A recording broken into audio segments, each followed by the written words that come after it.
It was now mid-April, and Harry Potter was still trying to stick to his goals of prioritizing reason and logic and avoiding the impulsiveness that Gryffindor was known for. He was a Ravenclaw student, and he felt an ever-present pressure to live up to the house's reputation for wit and wisdom. However, the allure of adventure, a Gryffindor trait that seemed to seep into his very core, constantly threatened to derail his carefully laid plans. This internal conflict manifested in his potions class that very day.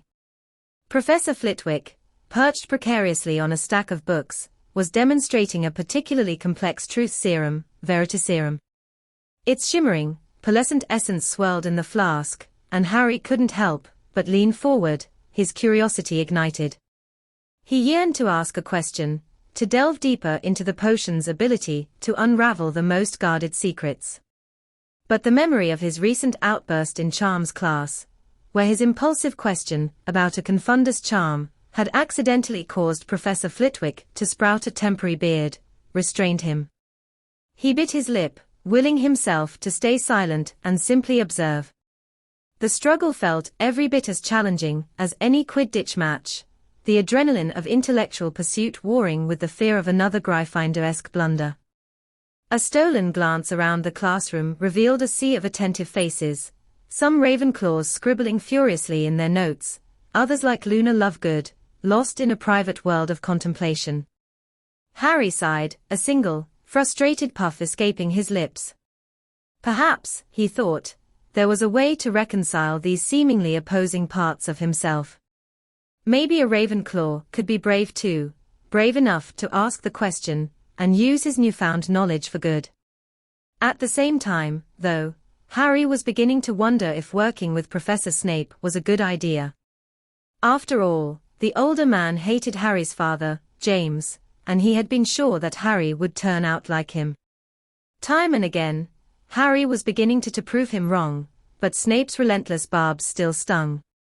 Potions class felt like navigating a minefield of insults and thinly veiled threats. Yet, Harry couldn't deny the undeniable Snape was a brilliant potions master. His knowledge was vast, his instructions precise, and his expectations sky-high. Under Snape's harsh tutelage, Harry was undeniably improving. Potions, once a subject he dreaded, was slowly becoming a source of grudging respect. Perhaps, Harry mused, that was the point. Maybe Snape, in his own twisted way, was pushing Harry to excel, a silent duel where his father's memory was the unwilling battleground. It was a chilling thought, but one that resonated with the truth. However, Harry wasn't naive. He knew Snape's motivations were likely far from altruistic. The man loathed his father, James, with a passion that bordered on obsession. Harry had seen it in the way Snape sneered at him, the unfair criticism sprinkled liberally amongst genuine potions instruction.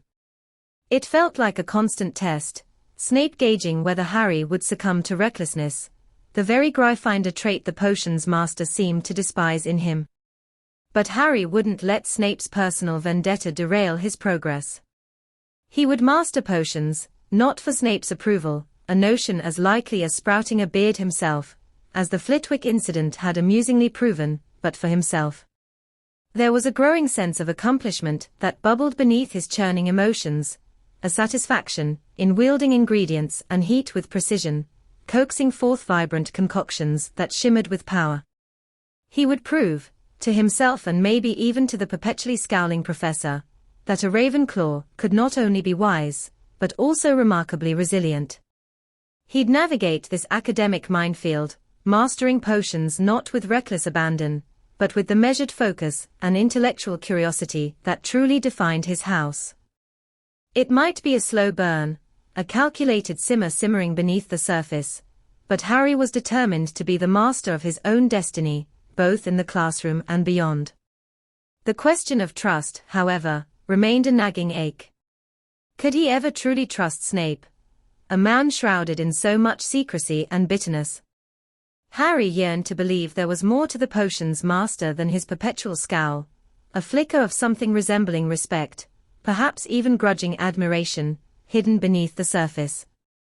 But those moments were fleeting, like wisps of smoke dissipating in the ever-present hostility. Maybe, Harry thought with a touch of melancholy, trust wasn't necessary. Maybe all he needed was a sliver of respect, earned potion by painstaking potion, a silent acknowledgement of his burgeoning skill. That, in itself, would be a victory, a testament to his ability to forge his own path, a Ravenclaw carving his own niche within the walls of Hogwarts. One day, Nicholas saw Harry studying in the library. He said, "I don't know how you do it, Harry, but you must have the patience of a saint to put up with Severus Snape. Most students in your position would have given up a long time ago, but you appear to be thriving. Your potions work has been nothing short of impressive, even earning a grudging nod from Snape himself the other day." Nicholas leaned closer, his voice dropping to a conspiratorial whisper. "There's something more going on there, wouldn't you say? Snape pushing you so hard, yet a flicker of, dare I say, respect in his gaze during your successful draft of peace concoction." Harry hesitated. While Snape's barbs had softened, slightly, respect from the potions master was a territory Harry hadn't dared to explore. "Maybe," he admitted cautiously. "But it's hard to tell with him. He's like a potion himself, all simmering ingredients and hidden depths." Nicholas chuckled. "Aptly put, Potter. But that's the beauty of potions, isn't it? Unraveling the secrets, understanding the delicate balance of ingredients that can create something truly magical. Perhaps Snape sees the same potential in you." The idea sparked something within Harry. Could Snape, beneath the layers of animosity, truly be recognizing his abilities? It was a thought that both terrified and intrigued him. The challenge of earning Snape's respect, however begrudging, became a new goal, a way to prove himself not just as James Potter's son, but as Harry Potter, a Ravenclaw with a knack for potions. "Maybe you're right, Nicholas," Harry said, a determined glint mirroring his friend's. "Maybe there's more to Snape than meets the eye. And maybe," he added, a mischievous grin spreading across his face, "that's the most interesting potion of all to brew." Meanwhile, Patrick Harvey found himself facing Sandy Ulrich, a 10-year-old Slytherin student, and Chauncey Barlow, Eleanor's older brother, who was a Gryffindor student. He realized that he needed allies to help him with his quest to take down Professor Dumbledore. Sandy was in Slytherin and Chauncey, despite being loved by his siblings, was unwelcome in Gryffindor. Both boys were eager to prove themselves. Sandy, a scrawny boy with sharp, calculating eyes, craved power and recognition within the Slytherin ranks. Chauncey, stocky and impulsive, harbored a childish resentment towards Gryffindor, after being sorted there himself, much to his family's amusement. Patrick, with his reedy voice and oily demeanor, saw their vulnerabilities like cracks in a poorly brewed potion. "Professor Dumbledore," Patrick began, his voice dripping with false sincerity, "has grown complacent. He's lost sight of what truly matters, protecting the wizarding world from those who threaten it." Sandy's eyes gleamed with agreement. Chauncey, however, puffed out his chest. "Dumbledore's the greatest wizard alive. You can't just overthrow him." Patrick smirked. "Overthrow? No, Chauncey. We simply offer a different perspective. A perspective that values strength and control, not reckless heroism." He turned to Sandy. "You, young Slytherin, understand, don't you? The importance of order and discipline." Sandy nodded eagerly. "Of course.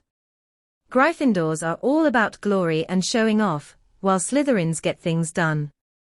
Chauncey frowned, but Patrick held up a hand. "Precisely. Now, imagine a world where Slytherin values are respected, where strength is used for the greater good, not foolish quests." A dark glint flickered in Chauncey's eyes. "Like getting revenge on those who mocked me for being sorted wrong." Patrick's lips curved into a thin smile. "Revenge," he said, "the word a caress, can be a powerful motivator.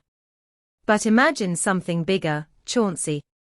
Imagine being part of a movement that changes the wizarding world for the better. The appeal of power, of belonging, and even a twisted sense of justice, hung heavy in the air. Patrick, a spider weaving his web, had found two unlikely flies. Whether they would become loyal allies, or simply pawns in his larger game, remained to be seen.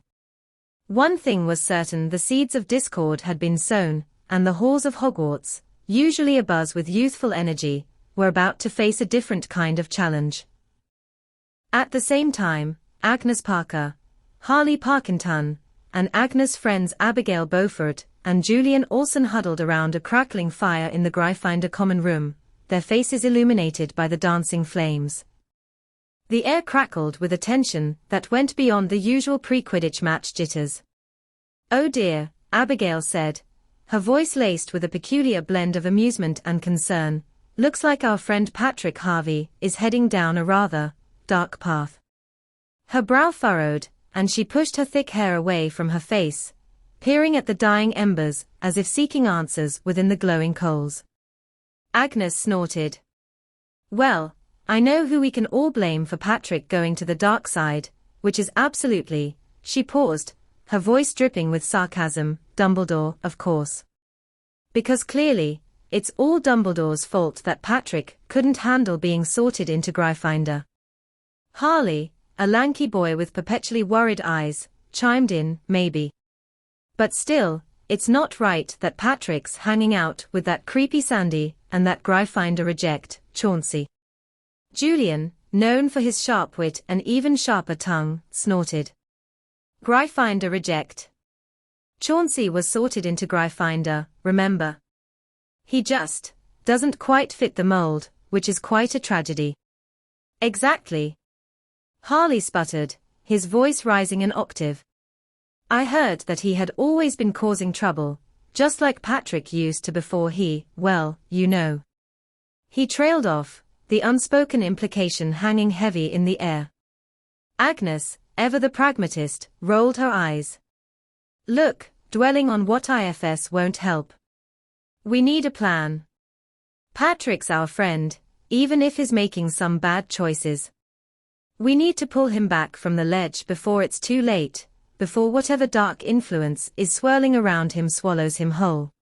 Abigail, a girl with a manet of thick frizzy hair that seemed to defy gravity, grinned mischievously. A glint of determination flickered in her eyes, a spark that quickly spread to her friends. "A plan, you say? Well, Gryffindors are known for their bravery, right? Maybe it's time we put that bravery to the test with a little proactive intervention." The Gryffindor common room fell silent, a charged anticipation hanging in the air. Agnes, Harley, and Julian exchanged glances, a silent conversation passing between them. They knew interfering with whatever Patrick was brewing could be risky, perhaps even dangerous. But the thought of losing their friend to the shadows, to the whispers of dark magic and twisted ambition, was unbearable. With a shared nod, a silent pact formed between them. They would embark on a mission fueled by loyalty, a dash of Gryffindor recklessness, and a whole lot of hope.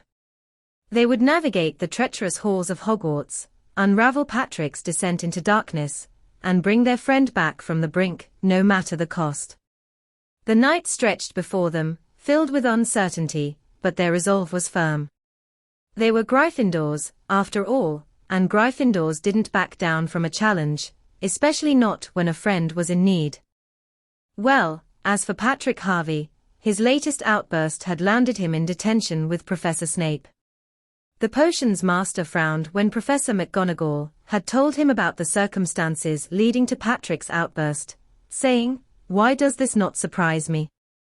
I always knew that Albus Dumbledore was a fool to play games with the life of Harry Potter, and now he's trying to corrupt this young boy. When will he stop interfering with destinies that he has no right to control?" Snape's voice echoed in the dungeon classroom, laced with a bitterness that transcended mere annoyance. Patrick, fidgeting on the stool, watched the potions master with a mixture of fear and newfound admiration. Here was a powerful wizard, Someone who wasn't afraid to speak his mind, even against the esteemed headmaster. Professor, Patrick stammered, emboldened by a strange sense of camaraderie, do you really think Dumbledore is bad? Snape's black eyes narrowed, a flicker of something unreadable crossing his features. Professor Dumbledore, he corrected sharply, is a man of unconventional methods. He plays a dangerous game, often with the lives of others as pawns. The statement hung heavy in the air. Patrick, ever eager to please, seized the opportunity. Exactly. And Harry Potter, well, everyone thinks he's this hero, but maybe Dumbledore is just using him for his own gain. A muscle twitched in Snape's jaw. He swirled a murky potion in a nearby flask, the movement sharp and controlled. Potter, he said finally, his voice a low growl, is a troublesome boy, to be sure. But he is not a pawn. As for Dumbledore's motives, well, that's a question even the wisest witches and wizards struggle to answer.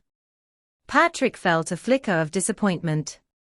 He'd hoped to find a clear villain, a simple answer to his growing disillusionment. Instead, Snape's words painted a more complex picture, one where even the most powerful wizards operated in shades of grey. Snape finished his task with the potion and turned back to Patrick, his expression unreadable. Detention, he said, his voice clipped, is for reflection, not conversation. Clean these vials thoroughly, Mr. Harvey. Perhaps while you work, you might also contemplate the consequences of engaging yourself in questionable behaviors. The dismissal was curt, leaving Patrick with more questions than answers. He stared at the dusty vials, a sense of unease settling in his stomach. Was he on the right side? Was Snape, with his harsh words and bitter demeanor, truly an ally? The once clear lines between good and bad were starting to blur, and Patrick realized he was in deeper than he ever imagined. As for Ron Weasley and Hermione Granger, they had no idea of how much trouble they were about to be in, especially when Agnes confronted them outside of potions class one day. What the hell did you guys do to Patrick? Agnes snapped as she faced the two. Why did Patrick have to serve detention with Professor Snape? What do you mean? Ron sputtered, his face paling. We didn't do anything to Harvey. Why would you think that? He glanced nervously at Hermione, who stood beside him, her brow furrowed in confusion. Don't play dumb, Weasley, Agnes said, her voice laced with suspicion. Professor McGonagall mentioned detention, and you two were the last ones seen talking to Patrick before his little outburst. Hermione, ever the voice of reason, interjected. Agnes, there must be a misunderstanding. We simply had a brief conversation with Patrick about the upcoming herbology exam. He seemed stressed, but that's all. She narrowed her eyes. Why exactly was Patrick in detention? Agnes hesitated, torn between loyalty to her friends and the urgency of the situation. He had a bit of a meltdown in Transfiguration, she admitted reluctantly. Apparently, he was spouting off about Dumbledore and Professor Snape being, well, not exactly who everyone thinks they are. Ron's eyes widened in alarm. Meltdown. About Dumbledore. That doesn't sound like Patrick at all. Exactly. Agnes exclaimed, her frustration mounting. Something's going on, and I think you two might have a clue. Did you say anything to him that might have triggered this? Hermione pondered for a moment, then shook her head. Not that I can recall. We were simply discussing the textbook material, as usual. A spark of suspicion flickered in her eyes. Could someone else be influencing Patrick? Maybe someone with a different agenda. Agnes's face hardened. That's exactly what I'm worried about. Patrick's never been one for conspiracy theories, and now he's suddenly questioning everything. It doesn't add up. The three Gryffindors stood in a tense silence for a moment, the weight of the situation settling upon them. Ron, ever the pragmatist, finally broke the silence. All All right, let's not jump to conclusions. We'll keep an eye on Patrick, see if we can figure out what's gotten into him. But in the meantime, maybe you should keep this whole meltdown thing under wraps, okay? Agnes considered his request, her gaze flitting between Ron and Hermione. Finally, she sighed. Fine. But if anything else happens, you two better tell me. Patrick's our friend, and we need to look out for him, even if he's being a bit odd lately. With a curt nod, Agnes turned and headed towards the classroom, leaving Ron and Hermione alone in the corridor. The weight of the situation pressed down on them. Patrick's sudden shift in behavior was concerning, and the cryptic warning from Agnes added another layer of worry. One thing was clear, they needed to tread carefully. They were about to embark on a delicate mission, one that involved navigating a web of friendships, hidden agendas, and the potential for a darkness they never thought they'd encounter within the walls of Hogwarts. Once Agnes reached the classroom, she said to Abigail, "I don't know about you, but all I know is that Ron and Hermione are being very suspicious. I bet they're the reason why Patrick is hanging out with that Sandy Ulrich and Chauncey Barlow." "I should have known," said Abigail. "I always knew that Ron Weasley and Hermione Granger were nothing but trouble, but I never imagined that they'd be the ones to turn Patrick to the dark side. Those self-proclaimed heroes wouldn't know a dark influence if it bit them on their precious noses." Abigail's voice dripped with disdain, her eyes narrowed in thought. "We need a plan, Agnes," she continued, a determined glint flickering in her gaze.